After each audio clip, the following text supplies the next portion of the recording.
안녕하세요. 사연 읽어주는 남녀입니다. 오늘도 와주셔서 감사드리며 오늘의 여성 사연자분 사연은 제가 소개해드리도록 하겠습니다. 그럼 오늘의 사연 시작하겠습니다. 우리 딸은 금쪽 같은 엄마 애기. 어디서든 반짝거릴 거야. 엄마는 우리 딸 엄청 사랑해. 진짜지? 하늘만큼 땅만큼 사랑하는 거지? 하늘만큼은 아니고. 왜? 왜 하늘만큼은 아니야? 하늘만큼 사랑하는 건 돌아가신 아빠가 한다고 했거든. 하늘에서 우리 모녀 보고 있을 아빠가 서운하면 안 되잖아. 그러니까 하늘만큼 사랑하는 건 아빠 몫으로 남겨야지. 난 행복한 사람이야, 엄마. 하늘에서는 아빠가, 땅에서는 엄마가 사랑해주니까. 어느 정도 말귀를 알아듣고 어렴풋이 과거가 기억날 때부터 들었던 말입니다. 하늘에서는 아빠가 저를 사랑하고 땅에서는 엄마가 사랑한다는 말이요. 그렇게 끝없이 사랑한다는 말을 듣고 자라서 그랬을까요? 유복자, 홀어머니의 반지하도 아닌 완전 지하 단칸방에 살았지만 행복했어요. 늘 일을 해도 살림은 나아지지 않았고 오히려 악재만 계속되기는 했죠. 그 없는 살림에 뭐 떼먹을 게 있다고 도둑도 몇 번 들었고 엄마가 믿고 푼돈이라도 불려보겠다고 돈 맡긴 개주는 500도 안 되는 갯돈을 들고 도망을 갔습니다. 그 사람한테는 하룻밤 술값이고 가방 하나 살 돈이었을지 몰라도 그 500이 엄마에게는 세상 전부였던 시절이었죠. 하지만 그 힘든 시절을 지나면서도 엄마는 제 앞에서 울지 않으셨어요. 아이고, 그 500이 내 돈이 아니었나 보다. 뭐 더 열심히 벌어야지. 에휴, 진짜 이럴 줄 알았으면 금쪽 같은 우리 딸내미 옷이랑 신발이라도 사줄걸. 괜히 아껴서 더 좋은 거 사주려다 다 도루묵 됐네. 그러게 엄마, 그 아줌마 눈빛이 별로라고 내가 그랬잖아. 딱 보니까 광에서 쌀 훔쳐먹는 쥐새끼 눈이더만. 그냥 잊어요. 내 것이 되지 않으면 잊어야 한다고 누가 그랬지? 아빠가 그랬죠. 맞아. 네 아빠가 살아생전에 맨날 했던 말이 그거였어. 내 것이 되려면 언젠가는 된다.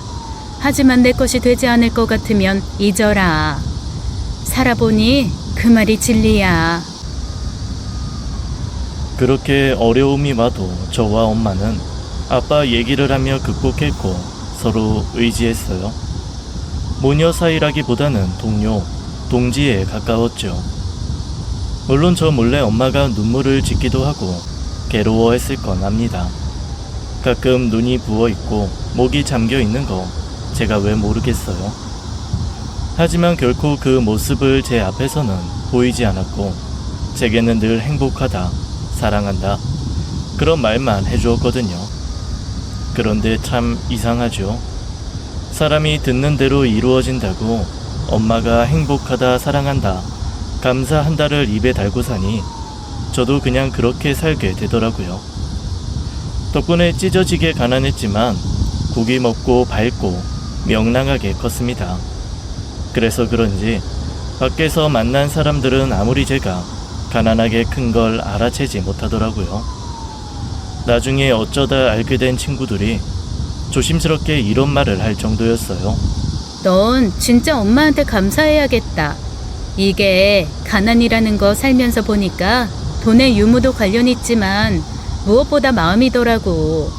묘하게 티나는 빈티라는 게 그 마음에서 오는 거라 이질감이 있는데, 와, 난 너 진짜 부잣집 막내딸인 줄 알았잖아. 나도 구김없이 해맑고 너처럼 자라기 정말 쉽지 않아.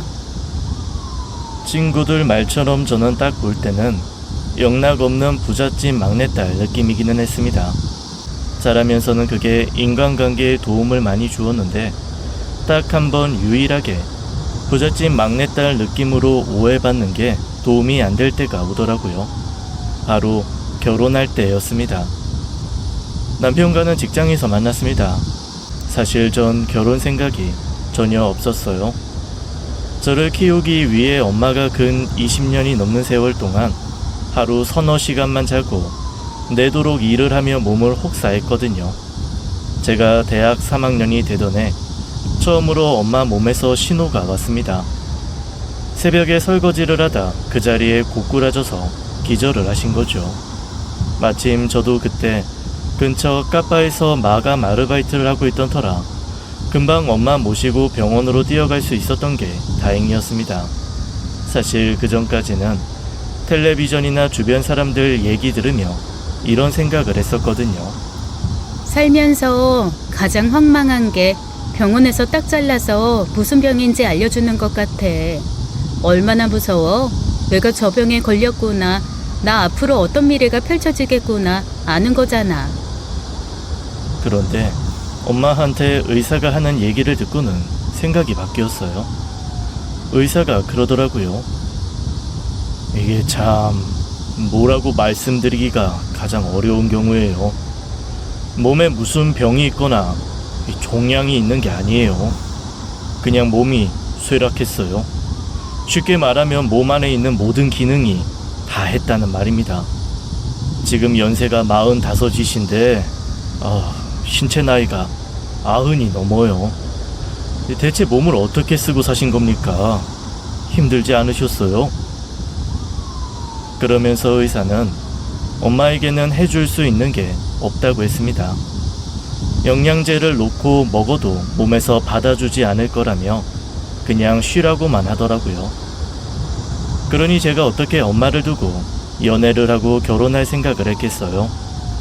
죽어라 일만 했습니다. 평생을 저 키우느라 몸 다 상한 엄마, 남은 시간만이라도 편하게 해드리고 싶었으니까요. 그런데 제가 다른데 눈 안 돌리고 알뜰살뜰 절약하며 일 열심히 하는 게 다른 사람들 눈에는 또 좋아 보였나 봐요.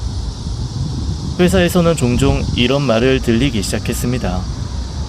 아이, 김 대리는 요즘 사람 같지가 않아. 생긴 건 부잣집 막내딸처럼 생겨서 어쩌면 그렇게 알뜰하고 똑부러져. 내가 진짜 우리 아들이 중학생만 아니어도 딱 며느리로 데리고 오는 건데. 와, 부장님 중학생 아들 배우자로 생각하시는 건 너무 양심 없는데요? 적어도 저처럼 우리 새언니가 돼줬으면 좋겠다. 뭐 이 정도는 돼야죠. 저기요, 다들 포기하세요. 제가 김대리는 입사 초부터 한눈에 반해서 지금 1년 반째 공들이는 중이니까요. 뭐? 아이, 진짜야?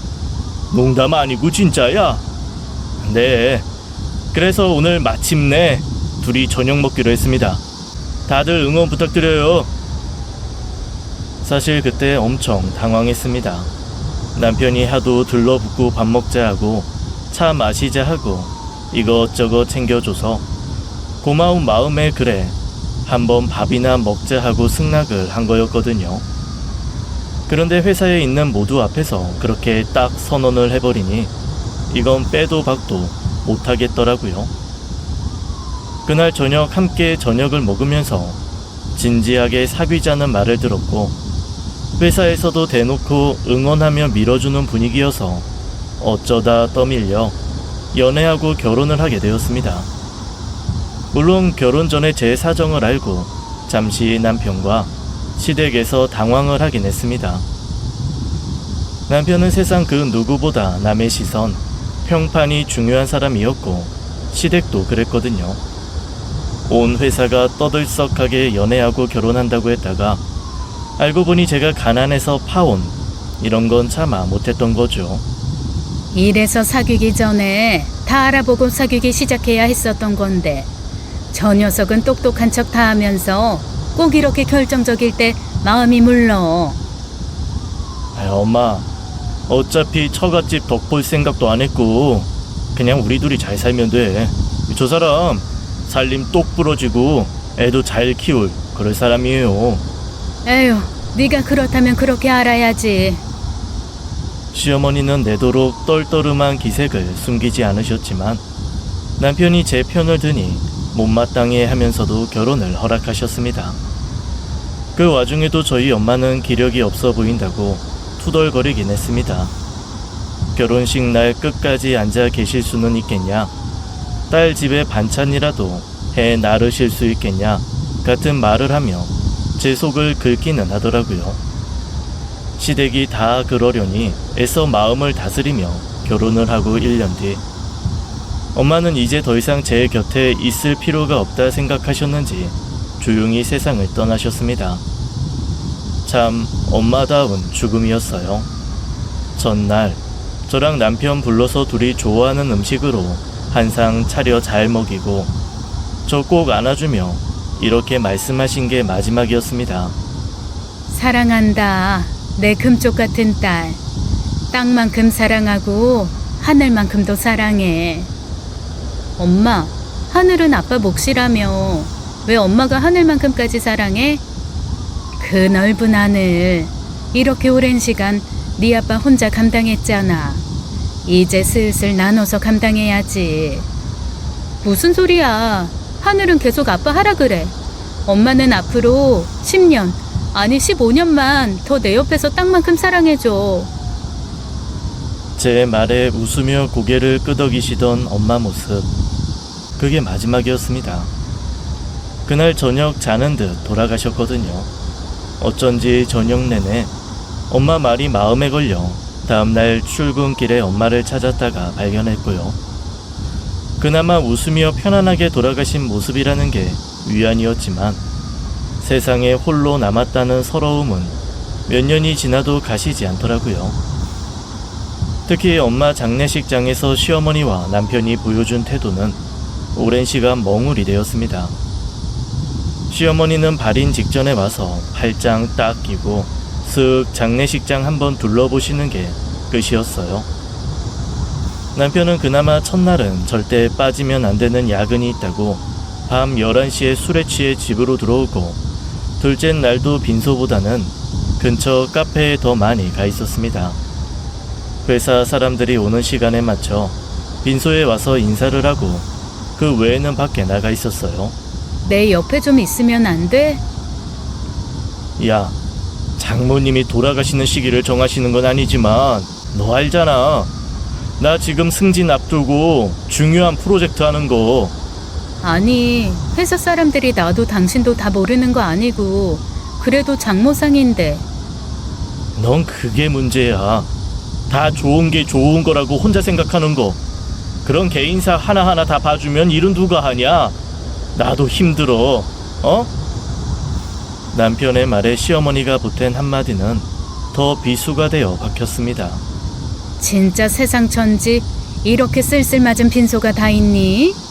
얘, 굳이 돈 들여서 왜 3일장을 하니? 3일 내내 사람 100명도 안 올 것 같으면 그냥 효율적으로 하루만 빈소 차리고 그러지. 그리고 수이며 관이며 보니까 꽤 금액 나가는 거 했더라. 그게 무슨 낭비니? 힘들게 돈 벌어서. 어차피 화르르 타면 끝일 거. 에휴, 가난하게 살아서 그래도 아낄 줄은 아는 줄 알았더니. 어쨌건 신경 쓰이던 친정도 다 정리되었으니까 어서 아이나 가져라. 만날 아픈 엄마 쫓아다니느라 그 뱃속에 애가 들어설 자리나 있었겠소? 원래부터 손주 하시던 분위기는 했습니다.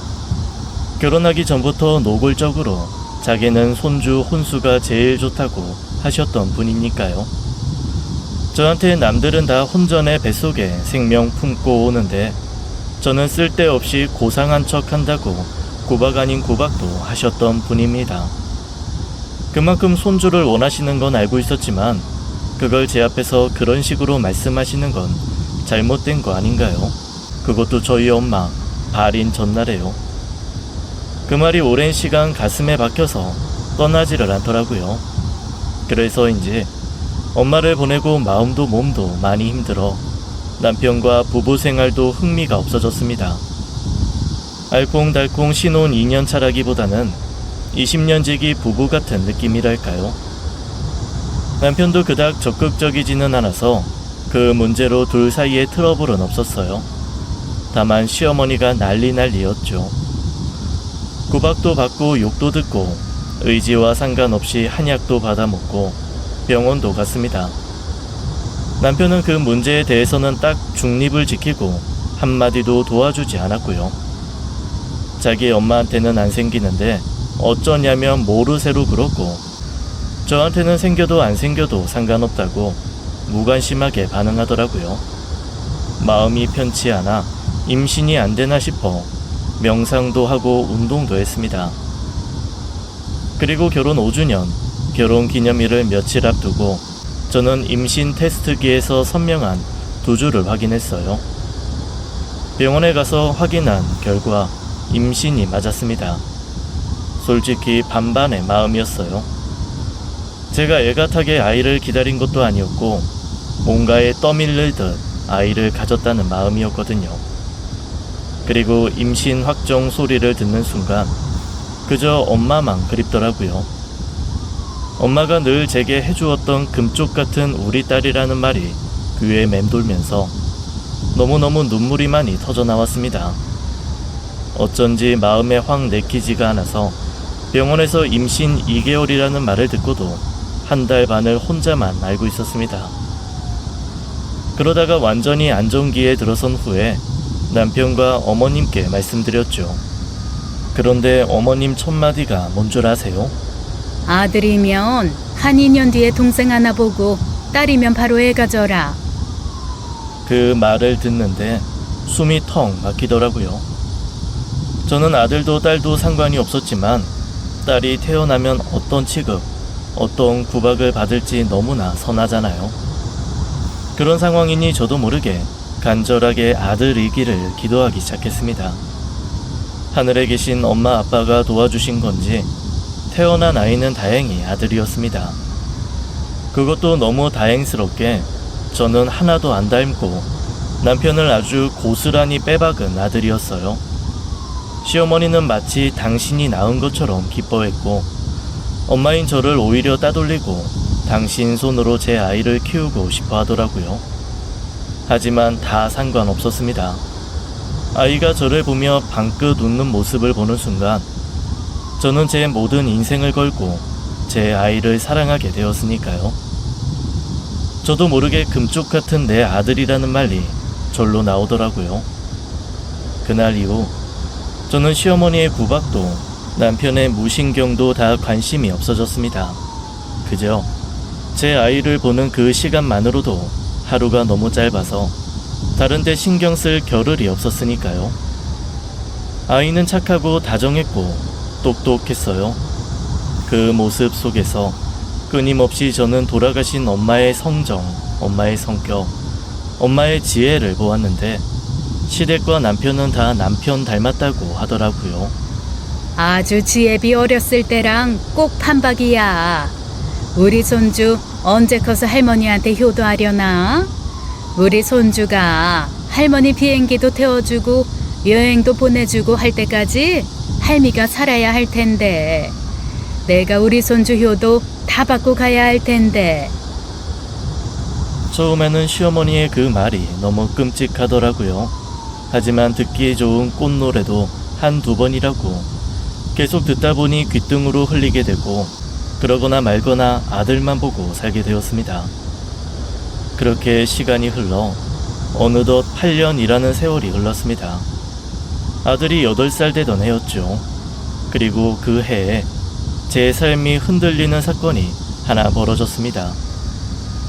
사실 아이가 태어날 때부터 남편이 육아에 참여한 적이 별로 없었습니다. 임신했다고 했을 때도 남들 한 번씩은 한다는 뛰어나가 먹을 것 사오기도 한 적이 없어요. 저도 남편에게 뭔가 부탁을 하고 싶지도 않았고 남편도 해줄 마음이 없었거든요.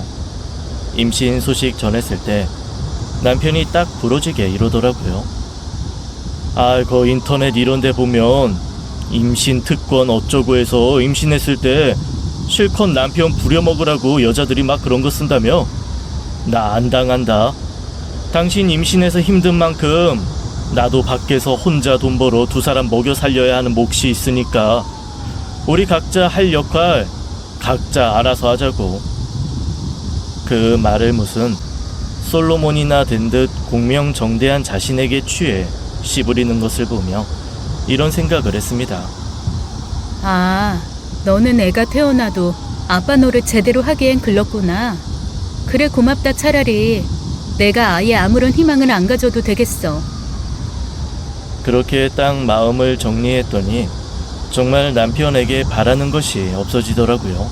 뭐랄까, 생판 남인데 저와 제 아들이 살 집을 마련해주고 먹을 것을 살 돈을 주고 가끔 차로 어딘가를 데려다주는 사람이라고 생각했어요.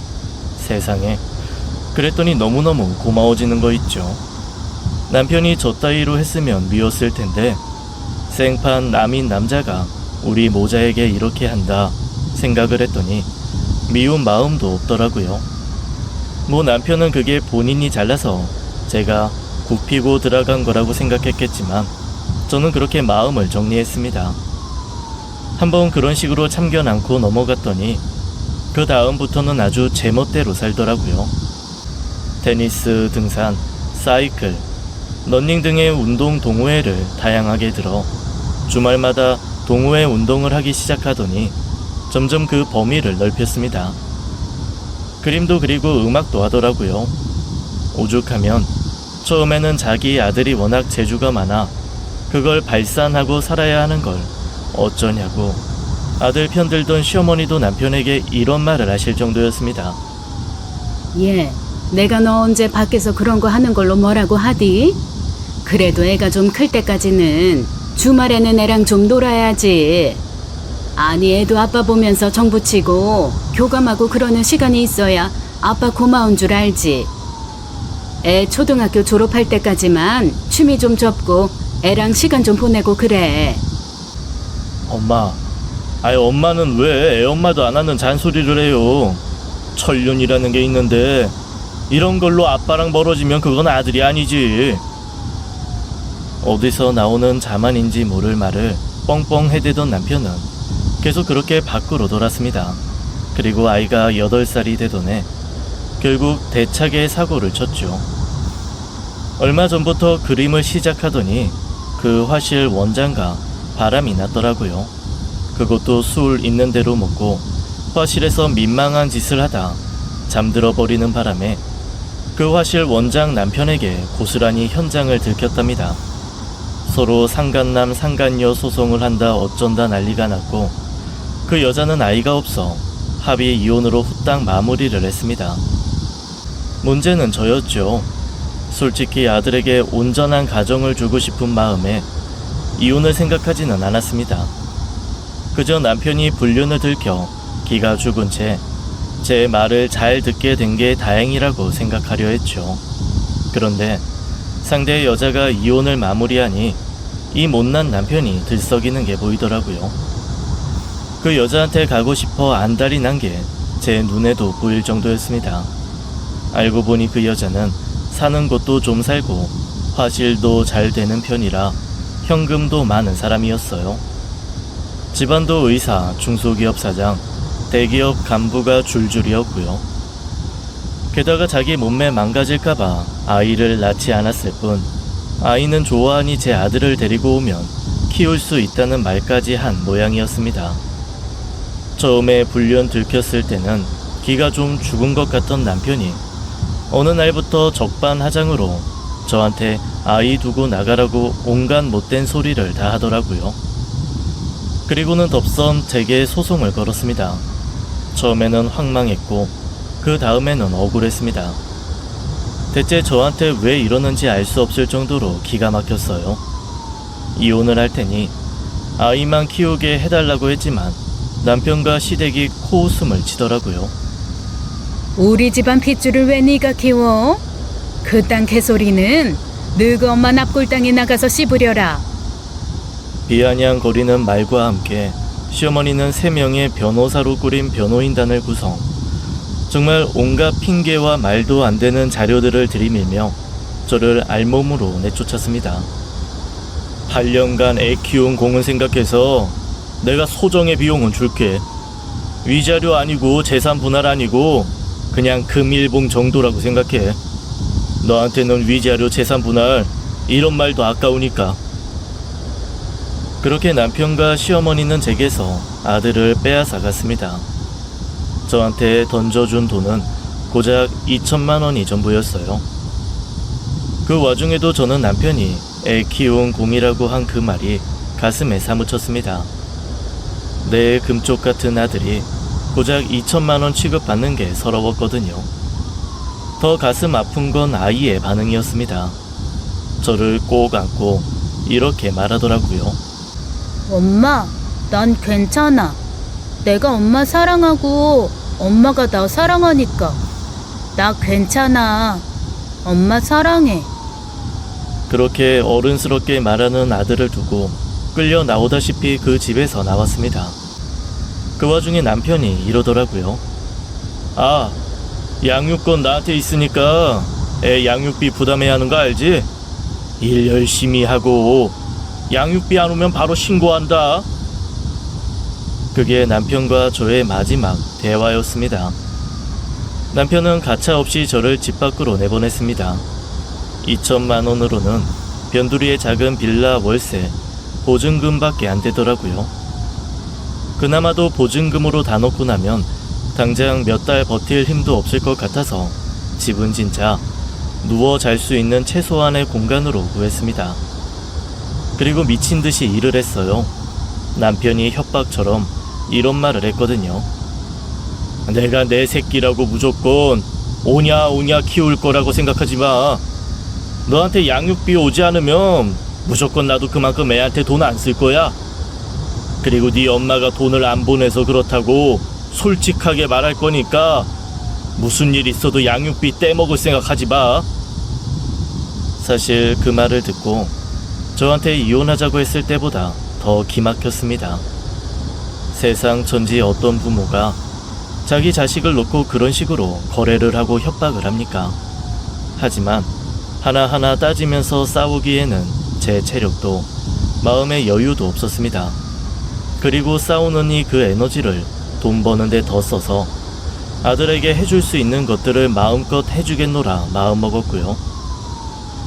제일 빠르고 쉽게 구할 수 있었던 일은 식당 설거지였습니다. 밤새 영업을 하고 아침 7시에 영업을 마무리하는 술집 겸 식당이 있길래 매일 아침에 그곳에서 2시간 반 동안 설거지를 했습니다. 그리고 점심 장사 시작 전까지는 음식에 쓰일 재료를 다듬었고요. 오후에는 다른 식당에서 서빙, 설거지, 홀 관리를 했습니다. 딱 1시간 쉬고 바로 찜질방으로 출근을 했어요. 새벽 2시까지 찜질방 매점에서 일하고 탕 청소도 했습니다. 그리고 집에 오면 새벽 3시.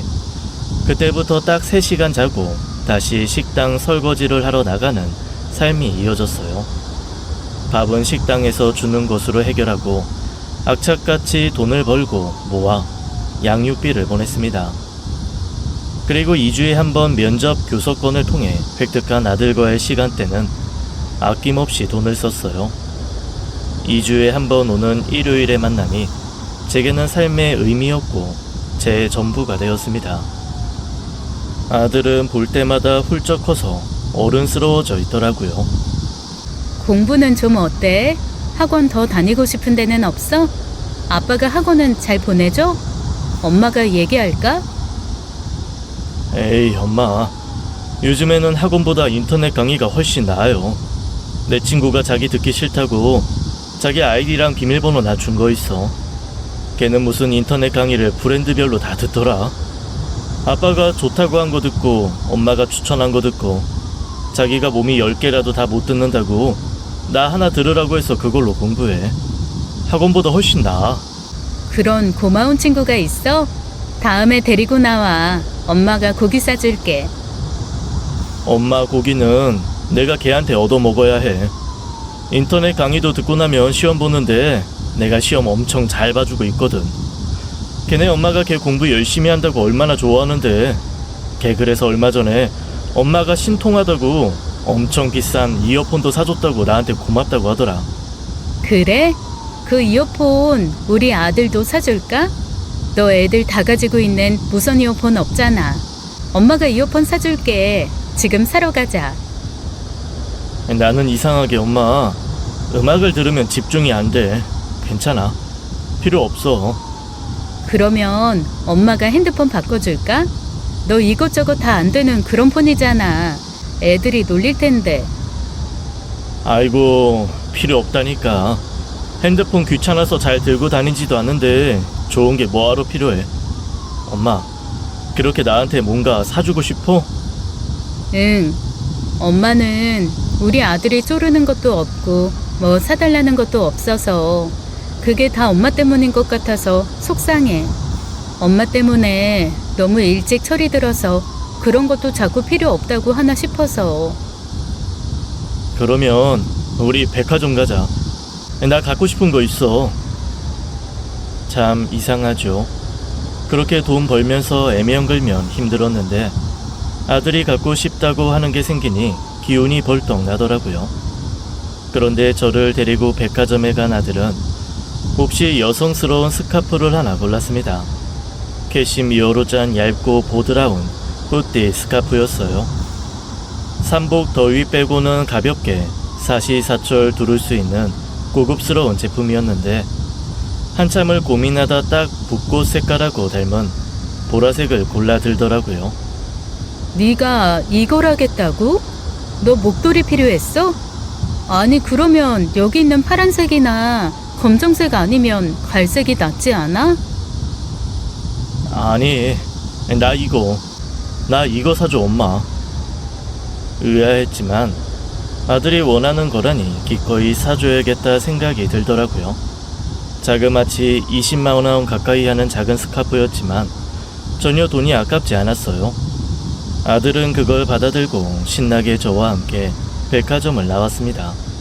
그리고 헤어지기 직전 저한테 그 봉투를 내밀더라고요. 엄마, 추위도 많이 타서 한여름에도 으슬하게 오한 든다는 사람이 왜 그렇게 목을 휑하게 내놓고 다녀? 이거 하고 다녀. 엄마 이거 환불하면 나 진짜 화낸다. 나 만날 때마다 하고 나와야 해. 알았지? 그렇게 아들은 저한테 그 캐시미어 스카프를 안겨주고 후다닥 달아나듯 뛰어갔습니다. 그날 얼마나 울었는지 몰라요. 저렇게 다정하고 사랑스러운 아들이 커가는 것을 매일 옆에서 지켜봐도 아까울 것 같은데 이렇게 2주에 한 번 감질나게 보는 것도 너무 속상하고 미안했거든요. 그날 이후로도 아들은 제게 때로는 자랑스러운 아들로 때로는 듬직한 애인 같은 모습으로 나타나 주었습니다. 2주에 한 번 아주 설레는 연애를 하는 느낌이었어요. 끝없이 저를 설레게 하는 아들이 있다 보니 솔직히 다른 사람은 별로 눈에 들어오지도 않더라고요. 남편에게 질릴 대로 질려서 그런 것일 수도 있겠지만 저한테는 그저 아들이 최고였습니다. 주변 사람들이 좋은 사람 소개해주겠다고 하고 저한테 슬금슬금 다가오는 사람도 있었지만 제 안중에는 들어오지 못했습니다. 이미 아들로 꽉 차 있었거든요. 세월은 참 눈 깜짝할 사이에 흐르더라고요. 2주에 한 번 만나는 아들이 애명글명 그렇게 기다려지고 너무 가끔 보는 것 같고 그러더니 어느 순간 정신 차려보니 저보다도 머리 2개는 더 큰 아들이 제 옆에 서 있었습니다. 볼 때마다 어른이 되어 있고 목소리도 굵어져서 이제 제법 남자 티가 나게 큰 거죠. 그리고 사춘기가 오는지 말수도 줄더라고요. 중학교 때까지는 그래도 저 만나면 학교 친구 얘기, 선생님 얘기, 성적 얘기를 조잘조잘 했거든요. 그런데 딱 고등학교 올라가고 나니 일단 말수가 절반으로 줄었습니다. 우리 아들이 이렇게 과묵해질 줄 미처 몰랐네. 아들, 엄마 우리 아들 목소리 잊어버리겠다. 요즘 뭐 고민되는 거 있어? 아니, 이 고민은 무슨 고민. 찬 엄마, 아빠 여자친구랑 또 헤어졌다. 무슨 동네 멍멍이도 아니고 한심해. 아들 말을 듣고 가슴이 덜컥 내려앉았습니다. 저와 남편이 이혼하게 된 계기인 그 학원 강사는 진즉에 헤어졌거든요. 자기가 제 아들 키울 수 있다고 큰 소리 뻥뻥 치더니 정작 제가 아이 놓고 나갔다는 얘기를 듣고 잠적을 했던 모양이었습니다. 남편이 한동안 밤 미치광이처럼 그 모든 원망을 헤어진 저한테 쏟아내서 힘들었거든요. 이후에도 남편은 계속 여자를 사귀었고 몇 명은 집에도 들락거렸던 모양이었습니다. 솔직히 아들이 그런 얘기를 도통하지 않아서 저는 여자들이 계속 바뀌고 있다는 것도 몰랐어요. 아들이 그런 환경에서 사는 줄 알았으면 무슨 수를 써서라도 제가 아들을 키우겠다고 했을 텐데 뒤늦게 철렁한 거죠. 너 그러면 지금껏 계속 모르는 아줌마들 사이에서 살았던 거야? 왜 엄마한테 말을 안 했어? 해서 뭐해. 아빠가 그런다고 나 덥석 엄마한테 키우라고 넘기겠어. 그나마 양육비라도 받아내는 돈 사라질까봐 지금도 전전긍긍하는 쫌생이 쪼장탱이가. 미안하다. 금쪽 같은 내 아들 정말 미안해. 엄마가 너무너무 사랑하는데 사랑하는 만큼 해주는 게 없네. 미안해 아들. 너무 미안해. 저는 아들 앞에서 펑펑 눈물을 흘렸습니다. 그런저를 아들이 토닥이며 위로를 해주더라고요. 괜찮아. 나도 이제 다 컸는데 뭐. 처음에는 불편한 것도 있고 아빠가 원망스럽기도 하고 그랬는데 이제는 뭐 그러려니 해. 아, 우리 아빠는 저런 사람이구나. 그냥 그 이상도 이하도 없어. 아무 생각 없어 엄마. 담담하게 말하는 아이의 말이 더 가슴이 아팠습니다. 그날 이후 저는 더 아이가 신경이 쓰이더라고요.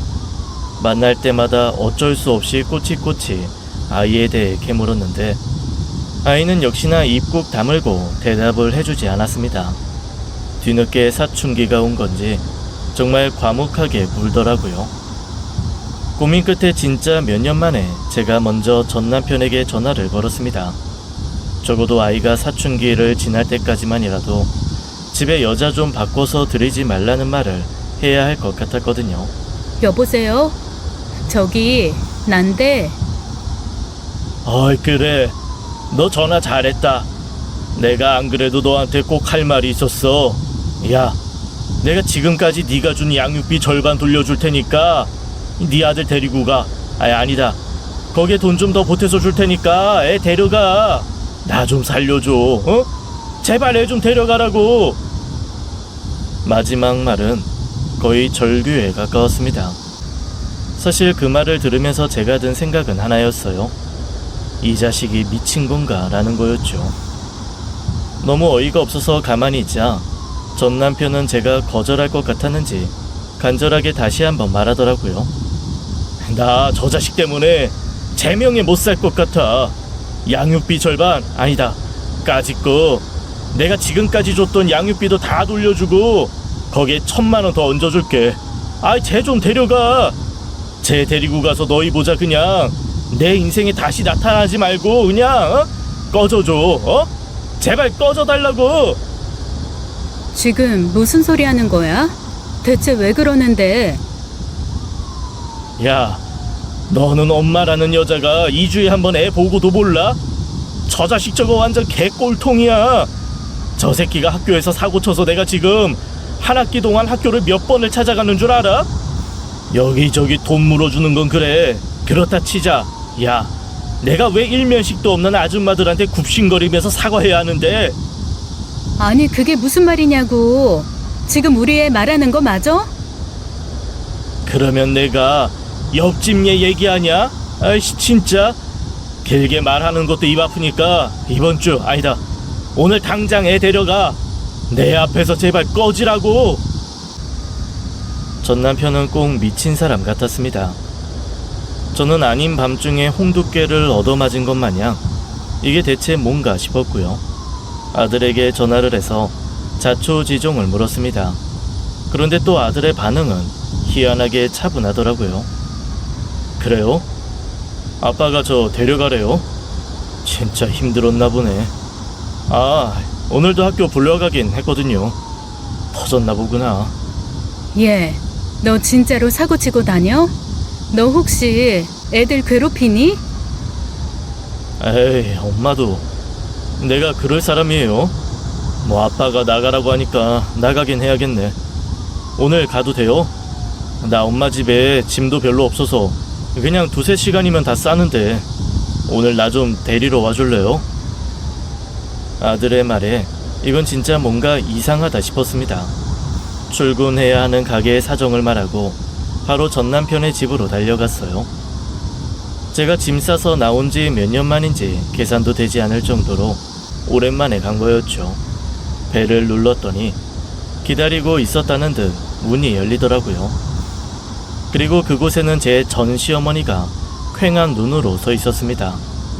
저를 내쫓을 때는 그렇게 기세등등하시더니 뭔가 바람이 다 빠진 듯한 상늙은이 모습이더라고요. 그동안 안녕하셨어요? 네 눈에는 내가 지금 안녕한 걸로 보이냐? 너 네가 시킨 거지? 저 자식 저렇게 악마에 씌인 듯이 구는 거 네가 그런 거지? 너 무슨 부적이라도 썼니? 아니면 굿이라도 한 거야? 그런 게 아니면 어떻게 사람이 저렇게 개망나니 미친놈이 돼? 아니다. 설명할 것도 없어. 당장 데리고 나가라. 제발 쟤 좀 데리고 나가. 아니 그러니까 대체 무슨 말씀들을 하시는 거예요? 정말 순하고 착하고 말없는 애. 뭐? 순하고 착해? 야, 너 들어와서 눈 있으면 봐. 집안 꼴을 보라고. 제 말에 전 시어머니는 뭔가 복받친 사람처럼 저를 끌고 집 안으로 들어갔습니다. 제가 미처 신발을 벗을 겨를도 주지 않고 끌고 들어가 신발을 신은 채로 들어갔는데 허라, 신발 신고 들어가도 죄책감이 하나 없을 만큼 엉망진창인 집안 꼴에 얼이 나가더라고요. 집은 제가 나갈 때랑 변함이 없었거든요. 살림만 좀 몇 개 바뀌어 있었는데 아니 무슨 살림이 성한 게 하나도 없는 거 있죠. 당황스러울 정도였습니다. 창문은 잔뜩 금이 가 있었는데 온갖 테이프로 얼기설기 붙여두었더라고요. 태풍이라도 한번 오면 싹 다 깨져 난리가 날 상태였습니다. 냉장고는 문 한쪽에 움푹 들어가 있었습니다. 딱 봐도 뭔가 엄청 무거운 걸로 내려친 것 같은 모양새였죠. 제일 가관인 건 텔레비전과 소파였습니다. 텔레비전 귀퉁이는 깨져 있었고 소파는 겉을 싸고 있던 가죽이 싹 벗겨져서 안쪽에 스프링과 솜 위에 방석이 놓여있는 어설픈 모양이더라고요. 누가 보면 폐허 촬영을 위해 일부러 세팅을 해 놓았거나 아니면 집에 엄청 부산스럽고 큰 개를 키우는 게 아닐까 생각할 정도의 꼬라지였습니다. 아니 집이 이게 대체 이게 다 네 아들 짓이다. 어이구 내가 진짜 살다 야, 쟤 조현병 아니면 분노조절장애 아니다. 그냥 미친놈이야. 그때였습니다. 방문이 벌컥 열리며 아들이 큰 가방 2개를 끌고 나오더라고요. 그런데 아들이 나오는 걸 본 전 시어머니가 무슨 귀신을 본 것처럼 움찔하며 제게 하려던 말을 꿀떡 삼키는 게 아니겠어요. 아무리 눈치 없는 사람이 봐도 이건 상대가 무섭고 두려웠을 때 하는 행동이 분명했습니다. 머릿속이 복잡해지더라고요. 사실 이 모든 짓을 아들이 했다는 것을 그 전까지 조금도 믿지 않았거든요. 그런데 아들을 보고 반사적으로 전 시어머니가 몸을 움츠렸다는 건 진짜로 아들이 두려워할 만한 짓을 했다는 증거니까요. 전 시어머니는 눈도 마주치지 않고 저를 떠밀었습니다. 얼른 데려가. 다시는 오지 마. 너도 쟤도 그냥 내 인생에 없는 인간들이다. 저는 그렇게 떠밀리듯 아들과 그 집을 나왔습니다. 얼결에 아들과 함께 살게 되어 사실 집이 변변하게 마련된 건 아니었습니다. 제가 오랫동안 살고 있는 지하방으로 아들을 처음 데리고 갔죠. 빛 한 점 들어오지 않는 지하방에 들어서자마자 아들은 천천히 그곳을 둘러보더라고요.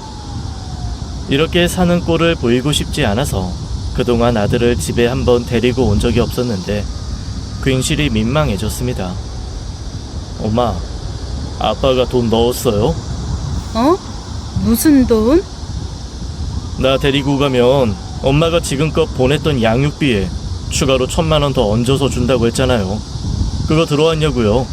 아니, 아직. 그러자 아들이 핸드폰을 꺼내 자기 아빠에게 전화를 하더라고요. 그 전화를 듣고 저는 너무 놀랐습니다. 제가 알던 아들의 모습이 아니었거든요. 나 다시 집으로 가? 돈으로 막는 게 제일 쉽다며. 그래서 돈으로 막게 해줬는데 왜 입 닦는데? 나 하고 싶은 대로 한번 해봐? 어? 처음 보는 깡패 같은 모습이었습니다. 전화기 밖에 전 남편은 뭐라 떠들다가 전화를 끊었고, 놀랍게도 전화 끊은 지 3분도 되지 않아 제 통장에는 거액의 돈이 찍혔습니다. 다 합치면 거의 1억에 가까운 돈이었어요. 아니, 세상에. 이게 대체... 엄마, 당장 지금 나가서 우리 같이 살 집부터 구하자. 여기는 엄마랑 나랑 십자가 모양으로 겹쳐 자야 할 판이잖아. 일단 며칠간 나 친구네 집에 신세 좀 질게. 엄마는 빨리 집부터 구해. 친구? 친구 누구? 지방에서 올라와서 자취하는 친구 있어. 걔 방에 있는 침대가 2층 침대라 나 며칠은 거기서 자도 돼. 엄마, 집 꼭 얼른 구해. 알았지? 아들이 저한테 신신당부를 하고 나간 후 저는 생각이 정리가 안 되어 한동안 멍했습니다. 일단 전 남편에게 전화를 걸었어요. 몇 번 안 받고 넘기더니 4번째인가 5번째 전화는 마지못해 받더라고요. 아, 왜? 돈 더는 못 줘. 이거 너랑 네 아들이랑 인연 끊는 비용이니까 그렇게 하려고. 나 이 통화 지금 녹음하고 있거든. 그러니 나중에 딴소리 하면 진짜 가만 안 둔다. 아니, 지금 돈이 문제가 아니잖아.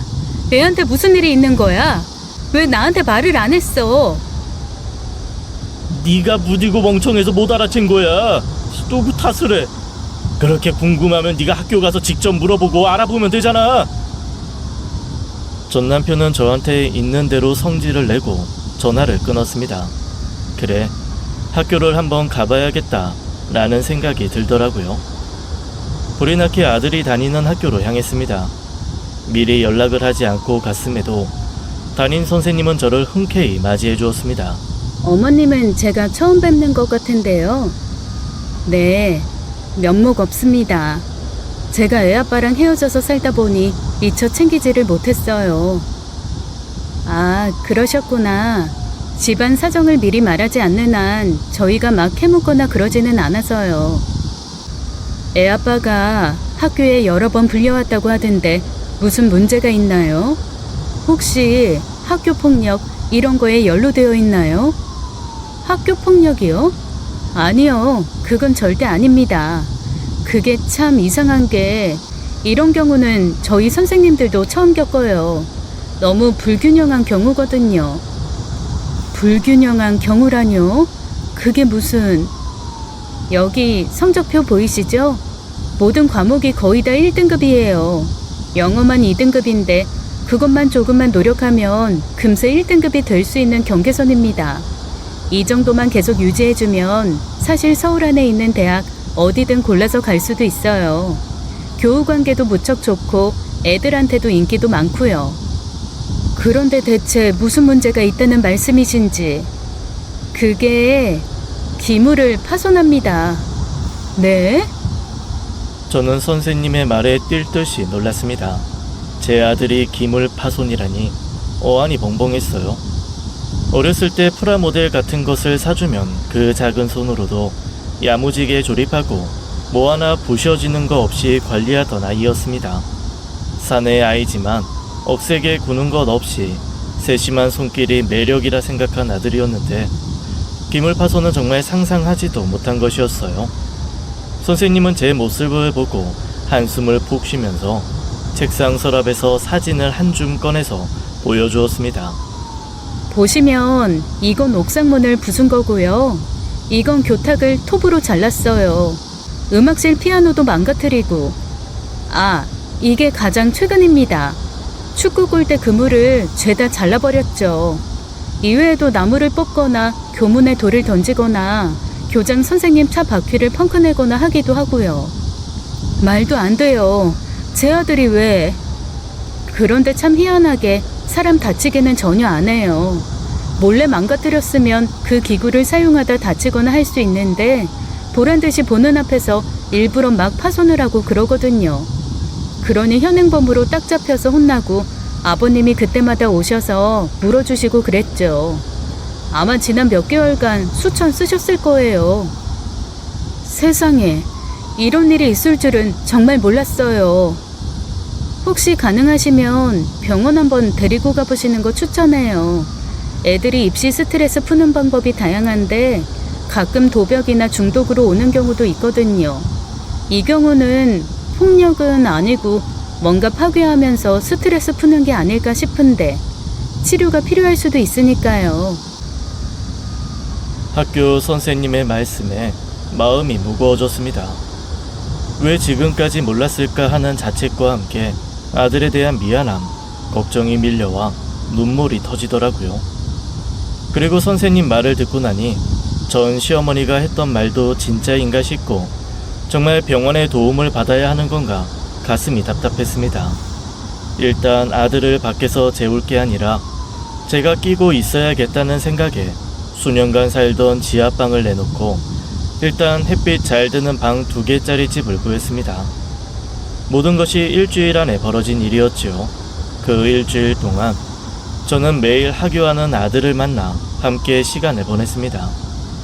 제가 직접 아들을 보고 관찰해야 한다는 생각에 그랬는데 제가 무딘 건지 아니면 멍청한 건지 저는 아들의 그런 폭력 성향을 조금도 느끼지 못하겠더라고요. 그래서 사실 더 답답해졌습니다. 제가 정확하게 알아야 아이에게 병원으로 가자고 할지 아니면 대화를 할지 결정을 할 텐데 여전히 제 앞에서는 한없이 다정하고 사랑스럽기만 했으니까요. 그래서 결국 전 남편에게 다시 전화를 했죠. 자꾸 전화해서 미안한데 내가 좀 알아야겠어서 그래. 학교 선생님한테는 얘기 들었어. 애가 물건을 부순다고 하던데 그러면 애 데리고 상담 같은 건. 미치겠네 진짜. 야, 상담이 될 놈이냐? 완전 눈이 돌아서 나한테도 막말하고 늙은 지 할머니한테도 하극상 벅벅 뿌리는 놈이? 그나마 그래, 물건이나 부숴라고 넘어갔으니 이 정도지. 내가 병원 가자고 했으면 그 자식 나 때리고도 남을 놈이야. 이 미친놈 취급하냐고. 눈 돌아서 덤빌 놈이라고. 아니, 그래도 애가 혹시 문제가 있으면 그 원인을 알고 파악을 하고. 아이씨, 그러니까 그거 네가 하라고. 너 하라고 내가 돈도 주고 애도 준 거잖아. 너 한 번만 더 나한테 전화해서 이 얘기하면 진짜 나 가만히 안 있는다. 아주 다 개박살 내버릴 테니까. 그리고 네 번호 오늘부로 차단이니까 전화할 생각도 찾아올 생각도 하지 마. 죽은 듯이 없는 듯 살라고. 그때였습니다. 누군가 쓱 손을 내밀어 저한테서 전화기를 가져가더라고요. 아들이었습니다. 순간 제가 좀 얼어붙었어요. 그럴 리가 없다고는 믿었지만 혹시 아들이 폭주해서 전화기를 던지며 고래고래 소리를 지르면 어쩌나 싶었거든요. 그런데 아들이 씩 웃으면서 그러더라고요. 엄마, 나 못 믿어요. 어? 그게 무슨 말이야? 왜 내 얘기를 다른 사람한테 들어? 나한테 듣지. 너 엄마한테 할 말 있구나. 엄마, 나 처음부터 알고 있었어. 처음에 엄마가 집 나갔을 때 아빠가 나한테 그랬거든. 엄마가 무슨 이상한 남자한테 눈이 돌아서 다 버리고 나갔다고. 그러니까 엄마 보고 싶다고 하거나 엄마한테 가고 싶다고 하면 그 아저씨한테 나 보낼 거라고. 그런데 어린 마음에도 엄마가 그럴 리가 없다는 생각이 들더라고. 게다가 내가 보는 눈이 있는데 엄마는 매번 볼 때마다 일에 찌들어서 나 하나라도 더 사주고 먹이려고 애쓰는 게 보였거든. 그런데 아빠는 술 먹고 들어와 할머니랑 나한테 행패 부리는 게 일이었어. 더 기막힌 건 거의 몇 개월마다 한 번씩 다른 아줌마 데리고 와서 나한테 그랬다. 오늘부터 네 엄마라고. 그 정신 나간 미친 인간. 3일 밤낮 뺨을 쳐도 분이 안 풀릴 인간. 진짜. 그런데 그 아줌마들이 바뀔 때마다 할머니가 나한테 그러더라고. 내가 재수가 없어서 아빠가 자리를 못 잡고 저렇게 이 여자 저 여자 떠도는 거라고. 담담하게 말하는 아들의 말을 들으며 정작 저는 손발이 덜덜 떨려 제어를 할 수가 없었습니다. 아마 눈앞에 전 남편과 전 시어머니가 있었으면 물사대기에 머리채라도 잡고 빙빙 돌렸을 거예요. 아들은 그런 제 마음을 읽기라도 한 듯 제 손을 잡고 천천히 말을 이어나갔습니다. 내가 못 살겠더라고. 아빠랑도 할머니랑도. 그런데 엄마가 이 사실을 알면 당장 아빠한테 나 키우겠다고 할 거고, 그러면 아빠는 한 푼도 못 준다. 네가 알아서 키워라. 그럴 사람이니까. 그렇지. 그러고도 남을 인간이지. 그래서 엄마 모르게 내가 작전을 짠 거야. 아빠 쪽에서 진절머리 치며 내 손 먼저 놓게 하려고. 뭐? 그게 무슨 소리야? 엄마 아들 정신과 안 가도 된다고. 내가 얼마나 계산을 철저하게 해서 물건을 부셨는지 엄마 모를걸. 딱 생활 기록부에 징계 올라가지 않을 만큼 철저하게 계산해서 부수고 망가뜨리고 했단 말이야. 아빠가 돈으로 메꾸면서 손해는 보되 사과와 반성과 보상이 이루어지면 큰 문제 안 될 것들 골라서. 그 말을 하며 씩 웃는 아들의 표정에 저도 모르게 기가 찬 헛웃음이 터져나왔습니다. 네, 그랬습니다. 아들은 저랑 살기 위해 제 전남편이 저한테 돈 쥐어주며 아들이랑 살라고 하기를 바라면서 그 모든 작전을 짜서 행패를 부렸던 거예요. 가만 얘기 들어보니 집의 살림도 자기가 많이 쓰는 건 건드리지 않고 전남편과 전 시어머니가 아끼고 많이 쓰는 거 위주로 부셨더라고요. 집에 오면 소파에 들어놓으니까 뭐 일단 소파 뜯었고, 누워서 TV 보는 게 낙이니까 TV 부셨지 뭐. 그리고 냉장고는 할머니가 10년을 고민하다 새로 산 건데 산 그날로 문짝 해먹었지. 너 진짜... 너무 어이가 없어 웃음이 터져나왔습니다. 비록 100% 옳은 방법은 아니었지만 저로서는 아들이 치료받아야 하는 상태가 아니라는 것, 그리고 그 결과 아들과 함께 볕 잘 드는 집에서 살게 되었다는 게 너무 행복했습니다. 저와 함께 살게 된 후 아들은 학교 교무실에 자기 용돈으로 음료수를 사가서 모두에게 돌리며 진지하게 사과까지 했습니다. 선생님들 역시 왜 아들이 그동안 그렇게 행동했는지를 듣고 혀를 내두르셨다더라고요. 저는 아들과 함께 살면서 일을 많이 줄였습니다. 저녁부터 새벽까지 하는 일을 그만두고 아들이 학교를 갔다가 돌아오는 시간까지 하는 일로 구했어요. 양육비를 줄 필요가 없으니 애써 돈을 많이 벌 필요도 없었고, 무엇보다 아들과 함께 시간을 보내고 싶었거든요. 고맙게도 그동안 제가 일하면서 쌓인 신뢰가 있어서인지 가게 사장님들이 제 사정을 봐줘 시간 조절해서 일자리를 많이 마련해 주셨습니다. 저는 살면서 처음으로 느긋하게 주말에는 쉬면서 여행도 가고 남들처럼 출퇴근 시간에 맞춰 나가 일하는 삶을 살기 시작했어요. 일부러 행패 부리며 엇나가는 척했던 아들은 저와 살면서 예전의 모습으로 돌아갔습니다. 성적은 계속 전국 상위를 맴돌았고, 저는 제 평생 할 기회가 없을 줄 알았던 수험생 뒷바라지도 하게 되었어요. 아들이 까다롭지 않아서 남들이 볼 때는 거저 먹는 것처럼 보였을지 몰라도 나름 얼마나 신경을 썼는지 모릅니다. 그렇게 꿈 같기도 하고 환상 같기도 한 2년이 훅 지났습니다. 그동안 풍문으로 전남편이 회사 직원 중 유부녀와 또 바람을 피워서 공고사직 당했다는 얘기도 들었습니다. 전남편이 일하던 분야가 무척 좁고 다 거기서 거기인 사람들끼리 일하는 곳이라 아마 일자리 구하기가 쉽지는 않은 모양이더라고요. 뭐 그러거나 말거나 저한테 다시는 연락하지 말라 했으니 자기도 안 하겠죠 뭐. 그딴 인간한테 신경 쓸 시간적, 정신적 여유가 저한테는 없었거든요. 아들이 고3이었으니까요. 고맙게도 아들은 정말 좋은 대학, 유망한 학과의 장학생으로 입학을 해주었습니다. 제가 아들에게 등록금 학비를 스스로 벌었으니 제가 마련했던 돈은 꼭 어학연수 가고 싶으면 그때 대주겠다고 약속했어요. 그랬더니 제 아들이 뭐라고 하는 줄 아세요? 그러면 엄마도 같이 가요. 아들은 공부하고 엄마는 옆에서 해외 생활도 좀 해보고 우리 같이 한 1년만 밖에서 살다 오면 좋겠다. 그 말을 듣는데 어찌나 가슴이 뛰던지요. 늙음하게 아들 덕분에 제가 해외 생활도 하게 생겼다니까요. 지금까지 사연 읽어주는 남녀였습니다. 끝까지 함께 해주신 여러분 감사드리며 저희는 다음 사연으로 돌아올게요. 감사합니다.